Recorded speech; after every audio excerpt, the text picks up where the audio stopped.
Those who face eternity easily forget what a lifetime means, what an ending means.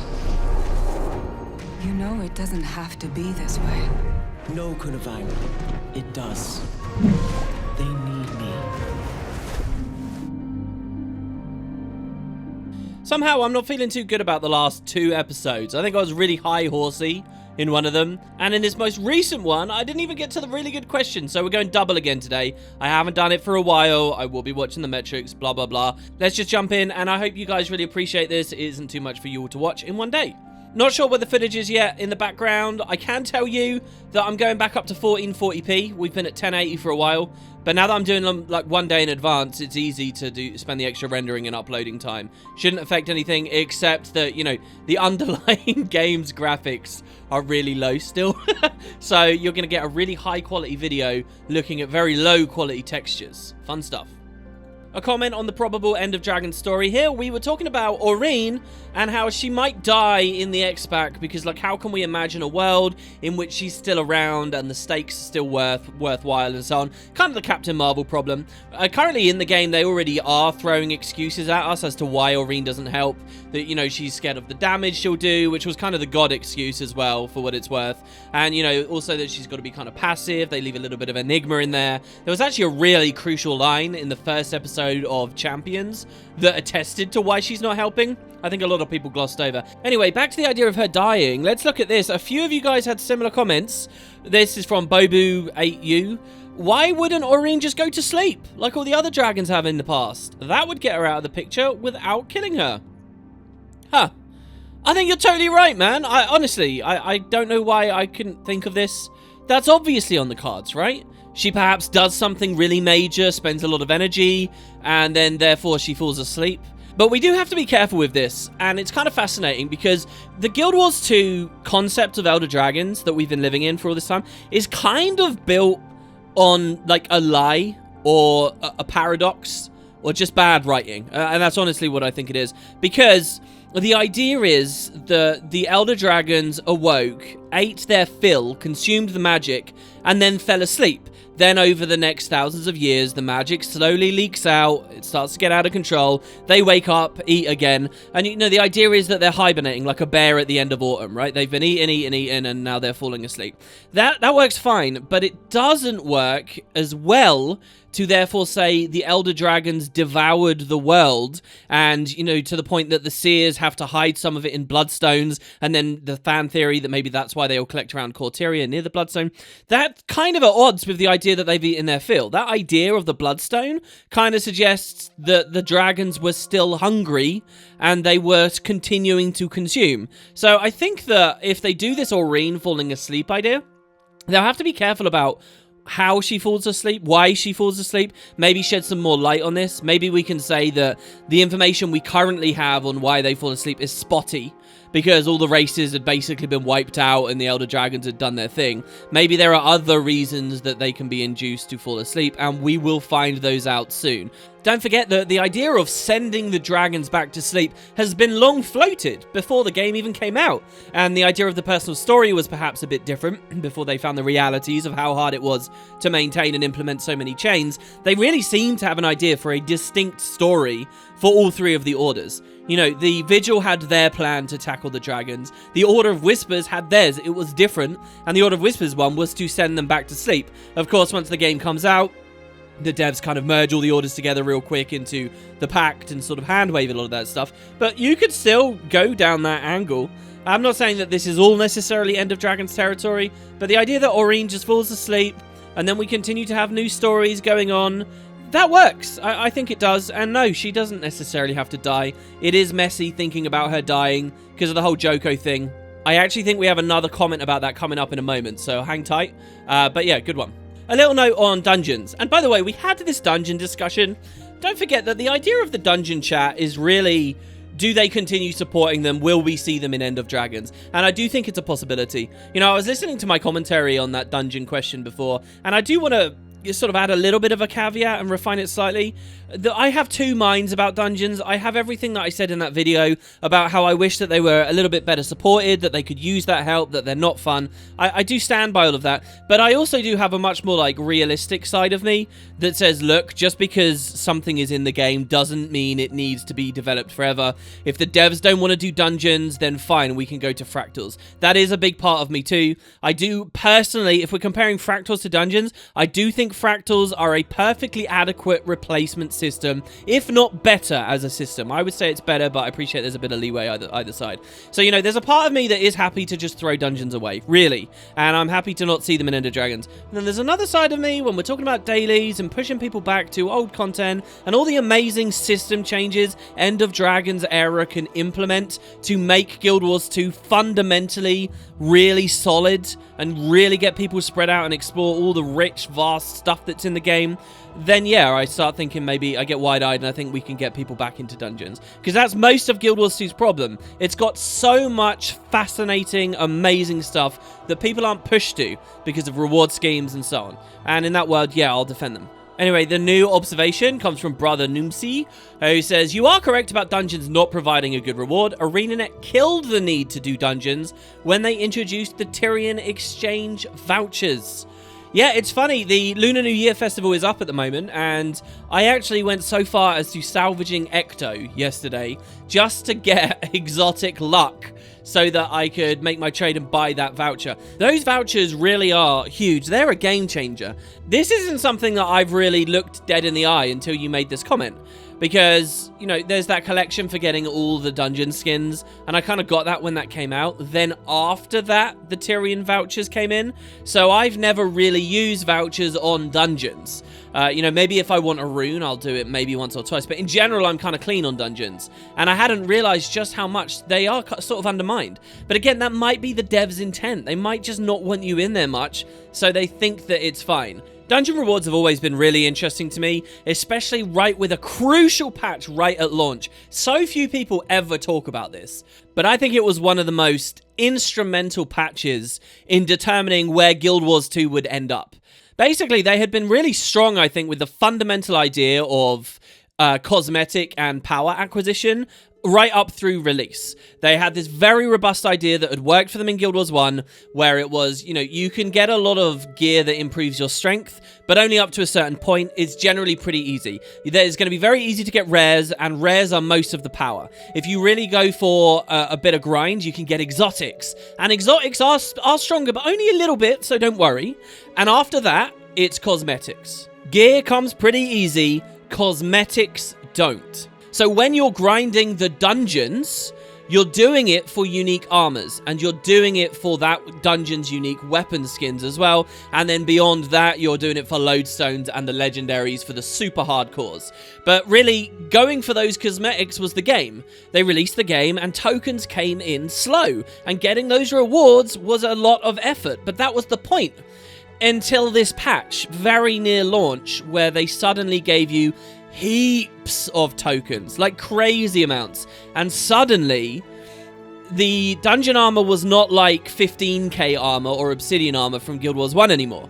It wasn't a long-term goal that people would remark on. They were rewards pretty much everyone was expected to get. And so now they've got all these other problems that start piling on. Problems which they could only resolve with the introduction of Ascended gear and blah, blah, blah, blah, blah. Really, it does begin this huge journey. And I always look back when I think of dungeon rewards to that release. A release that was applauded by the community, but I think fundamentally caused Guild Wars 2 to diverge from Guild Wars 1. Because they forgot that it's okay to ask people to grind for cosmetics. That was the beating heart until that dungeon patch, I think, when they decided, no, it's not okay anymore. Anyway, that's only tenuously related to End of Dragons, so let's move on. We were talking about the ability to time travel, see the past. Corbin says, what about the bonus mission pack-esque? Let's peer into the past to figure out why the dragons came into being. Well, yeah, look, I think that's a good idea, and I think ArenaNet knows that that's a good idea as well. I look at fractals as a format basically like a cooperative bonus mission pack format. I mean, that's what it is. And I look at Visions of the Past the same as well. I know we only had one full-fledged Visions of the Past release, but I do think that during the End of Dragons era we'll get more. Probably not in Icebrood Saga now. Maybe after Icebrood Saga is done, there'll be a bit of a gap gap before the expansion release, and there you'll get one more vision of the past. Perhaps that will be the vision that is the promo images or the opening trailer or something, and then we get the expansion. I do think there'll be more visions of the past, and that's bonus mission pack, isn't it, really? I do want to note on the time travel thing as well, a couple of you guys reminded me of some other stuff. You had the Vemium story when reality was disintegrating in the Jahai Bluffs. We actually did engage in time travel there, in which we changed the timeline and everything. I don't agree that fractals are time travel. They are showing you echoes and recreations of fragments of realities in the mist. It's not the same thing at all, and you definitely can't go back to affect the future. And one of you guys as well even mentioned Dern Velazquez as well, who I did a Guild Wars 2 mystery on long ago. Actually, that was... I think his episode was the last original Guild Wars 2 mystery we did. And there's some compelling reasons to believe that he might be some kind of mist traveler or time traveler you guys might like to check out. Not to mention, by the way, their ambitions for Guild Wars 1's Utopia, which again was very fractal of the Misty, but kind of glancing back at the past in several ways. A truly amazing comment here. I'm beginning to love the messages this user is sending in. They say, in Heart of Thorns, the old temple of Balthazar was active. Why? We never learned it officially, but it makes sense that it was active because of Balthazar being on Tyria at that time. Having Balthazar's story drafted already at that time explains how they were able to almost seamlessly transition into Season 3 and Path of Fire from that. Especially that Raid Wings begin that story and they started coming out quite fast out of Heart of Thorns. All right, so I'm on two minds on this comment. First of all, I love this connection and this retroactive kind of blending of ideas together. Yeah, the Balthazar Temple has fire. You get to fight a champion, an avatar, and Tamar and Tagon are there. It does work very well. The avatar is there and is active because Balthazar's presence has been sensed around Tyria once again, or interested in Tyria once again. It works. I mean, in Guild Wars 1, you could summon avatars of the gods, even though the gods were not on the realm anymore. Don't forget, there's kind of a complicated history with the varying levels at which the gods have been connected to Tyria. There's a difference between the days when they were living with us in awe, and then the days of Guild Wars 1, where they are still focused, but they're not there physically anymore. And then Guild Wars 2, when they're neither here nor caring, right? Which is the idea. So anyway, I love the idea, but I will say I'm not convinced it is proof that they had all of this stuff drafted. First of all, I don't think it was seamless. Heart of Thorns into Season 3, I don't think it was seamless at all. I think Season 3 starts with an out-of-field, sudden Bloodstone explosion that kind of puts a kick on everything and creates a new idea. I don't see anything in the Raid Wings as really well segueing into the Balthazar story. I mean, as I mentioned on the previous part, in truth, the whole thing with Wing 3 and the whole Forsaken Thicket kind of isn't real, because the Lazarus ritual wasn't working anyway. If you really think about what's going on with the Zera fight and everything therefore that led up to it, it's kind of pointless. And in terms of real world development time, we had a big wait. I think it was a wonky transition. And then to look at the temple itself as well, they don't really go anywhere with it. They don't really set anything up. The hero challenge that you have there just says, "Ooh, it's an awesome place of power." Like, I'm not even really exaggerating there. I've probably said more out loud than the in-game flavor description is for that point of power. You know, that would have been a perfect moment to say, wow, the temple is active, but why? Question mark. And then it's like you've actually like lampshaded it. Is that lampshading? You've actually called a little bit of attention, but they didn't do that. They kind of just dropped an event in there. To me, now, they did very well with the event, because it's a difficult event. It's got interesting sides to it. You know, having to jump on the mushrooms and stuff to survive. To me, I think that they just put that in there because they kind of felt obligated to do something with the temple. Everyone was excited about the temple in the Falls. Remember, that whole expansion is based in the Maguma jungle, which had almost no points of interest to pick at. Go and listen to some of my videos and commentary before Heart of Thorns comes out. The things that I was getting people excited about, there was barely anything, really. It was just a jungle. It was one of the most empty, like, non-interesting places they could set an X-Pack. But there was a Balthazar temple, so, ooh, I wonder if they'll do something with that. And I think the devs knew that many nerds, like myself, were expecting something at the temple, and they just put a Balthazar fight in there, which they worked on. I think if they had really drafted and knew during Heart of Thorns that the next expansion was going to be fighting Balthazar, I think if they knew that at the time, you would have seen more. I actually think that the Octovine Assault on Tyria meta event would have been different and would have been about that temple instead. I think that they would have geared the whole map around the temple at this heart and been really careful about making this a big hint because they knew they wanted to go with Balthazar. So yeah, I have to say I disagree. I don't think they drafted that far ahead. I think it was only after HOT's release that they rallied and they figured out a lot of long-term stuff. But all that said, that doesn't stop us today buying into this theory and taking it as the canon or whatever. I mean, we can't declare what is canon and what is not, but I'm going to run with that. I think it's brilliant and I love it. Hello Legion has something explicitly about End of Dragons here. I wonder how big Kaineng truly is, because depending on the scale with the implied population density, it could easily have a population of several billion people. It's not an accident that people compared it to a cyberpunk city. This is interesting because, yeah, I've always sort of thought that Kaineng looks ludicrously oversized as far as it appears on the Guild Wars 1 world map. You know, you look at that region, it's like, how the hell do they have food for all these people? It's very much like Japan in a way. It's like they're all cluttered around the coast, and then if you go a little bit inland, it's just like mountain. Like, how much arable land do these guys have? And the answer in the lore is it's Xingji that sort of feeds everyone. But you look at Xingji, even Xingji has its big mountains and stuff. Again, I'm kind of just being vague here because you shouldn't take the explicit portrayal of regions as they are rendered in-game to be the definitive lore. You know, for example, in Xingji, technically, you could go to every single rice paddy and every single field if you wanted to, but that doesn't mean we've seen them all. Just like in Guild Wars 2 in Kryta, we haven't really seen every single garrison. We haven't seen every village. We haven't seen every outpost, even though the world map would kind of indicate you might have. But anyway, yeah, even with this aside, I felt like the proportions were crazy. That said, I don't think you'll ever get a direct number on it. Direct numbers, these tangibles, I don't think they work with these kind of products. And especially for what it's worth, billions of people. Billions in the human population only in this territory, in a fantasy universe where humans are not the only sentient, intelligent races. You know, if there are billions of Canthons, what are you suggesting? Are there a billion Crichtons / Ebonhawk residents / Lion's Arch residents? Are there a billion in Corteria? Okay, so then what? We've got like this number of billions and billions of humans.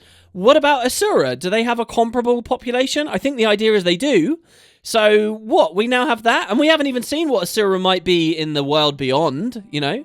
What about the Norn in the chart? I think the Norn, you can make a pretty strong case for there not being too many in their population, but all these others, like the numbers are just getting out of control here, guys. You know, we're not Warhammer, all right? I think we are a little bit smaller scale here. I think that Guild Wars kind of takes after real-world history a bit, where, especially in Guild Wars 1, where it feels a bit like more medieval, and for that reason, I think populations are kind of low. Again, I don't like going real numbers, but I wouldn't put over 500 million humans in this franchise myself. Might be something fun to speculate about, and we'll see what the city's looking like. I don't have much to add on this, but this is a crazy theory that at least 7 of you in a 12-hour period offered, and I've just taken 3 screen caps here. You guys can pause the video and read them all if you like. I'll just go for the middle one. The Iron Curtain says, I don't like this idea, but what if Aureen is and always has been Mother? Something about the cyclical nature of time in the mists, the meta Elder Dragon cycle. The dragons destroy balance by destroying their mother. They create their mother anew, etc. As Zaitan saw Aureen becoming an Elder Dragon, he knew it was his mother. I don't know, man. I don't like the time travels, but this could be it. Loads of you guys said this. The Aureen is Mother. I don't like it either, guys. I hope they don't go with this. But yeah, look at the names of those promo images. Wasn't one kind of like alluding to cycles or like time travel or whatever? And if there is a little bit of a Utopia influence here, you never know.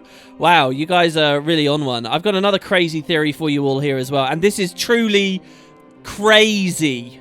Steven says, oh man, crazy theory time. You know how the Sea of Sorrows has mermaids? What if Taimi has trouble walking because she is one? She could be using illusion magic. The golem could be her way of ensuring that she can stay alive on water as long as possible. I mean, you're not just talking about a mermaid. You're talking about an Asuran mermaid, a Asura. This is truly nuts. All right, so what, we're gonna save Taimi's life by throwing her in some water? I do not believe this whatsoever, but mermaids are an interesting topic. This almost could be a mini Guild Wars 2 Mysteries, but I guess I'll talk about it here. I don't actually know if mermaids exist in this game's canon. First of all, we've never seen a mermaid, we've never spoken to a mermaid or anything like that. The word mermaid does not appear in any capacity, as far as I remember, or can see through a wiki search in Guild Wars 1. Like, it doesn't appear. Guild Wars 2 has a couple of hits on mermaid. And again, thank God to the wiki contributors for their works here. So here are the 3 references to mermaids. Number 1 is a territory in the Dredgehaunt Cliffs where Norn live. Which is about as far away as you can imagine from a mermaid. It's the region Havrufru Basin? Havfru? And I'm sure some of you guys are laughing right now. Why is that a reference to mermaids? Because that's Danish for mermaid. So that's me speaking Danish there, that is. Havfru Basin. Alright, so obviously not actually a mermaid, and that's just like an extra textual thing, not actually in the game. Number 2, we have a human personal story instance in which you meet a pirate, Captain Barnacus, and he kind of refers to mermaids, but also not really. He uses it as like an idiom. The line is, "You fight like a pack of wolves, you darm. I'll take you aboard in the blink of a mermaid's eye." All right, that's it. He says, "I'll take you aboard in the blink of a mermaid's eye." So clearly they do have a concept of mermaids. We can say that. Now hold that thought. Number 3, and finally, there is no other reference, right? The only other hit on the word mermaid is a voice actor that worked on The Little Mermaid that they talked about in Guild Chat once. So here's number 3. It's Vivian. So if you read the book, Sea of Sorrows, and I guess this is what this comment is talking about, at the start of the book, you're introduced, and I won't spoil anything about the book. I know that we're kind of in dicey territory here. You meet this lovely little girl. This is right at the start, called Vivian. She's the younger sister of the main character, Kabaya. And basically, he tells her a story about how he saw a mermaid aboard this ship, the Indomitable. And he gets her all wide-eyed and fascinated about this mermaid. He gives her some money for breakfast, and she goes off saying, "I want to go see one." And she goes to try looking for a mermaid, and then story stuff happens. I'll leave it there. But we don't actually get, you'll notice, the scene where Kabaya met this mermaid or saw this mermaid. What it actually comes across to me as is that this is like a kid's tale or something he tells to this little girl to get her excited. Basically what I'm saying is I don't know if mermaids exist beyond being a part of fiction among the human populations. Now maybe ArenaNet will do it. We have a Pegasus mount in the game now, a friggin' unicorn Pegasus mount. So you never know where they'll end up going, especially with mounts and stuff. But I would say, as far as the lore itself is concerned, I'm not buying that Timey is one. Oh, also, there were mergoyles, which were like merman gargoyles, one of the really weird creative blendings that you saw them all over the place in Criterion Guild Wars 1. So if they've got a concept of those, maybe there's the true thing out there too. I'd like to see the mergoyles come back, frankly. That would be cool in the X-Pack. Well, there you have it, guys. That is End of Dragons Daily, the double episode for today. Thank you so much for watching. Please do keep an eye out on Patreon. The next episode should be up there already. I hope you guys are having fun. Leave your messages and comments down below. Tomorrow, I think, will be the day that I want to get to the big debate, Path of Fire versus Heart of Thorns, and we'll see what some of your preliminary thoughts were there. Cheers, everyone. I'll see you tomorrow.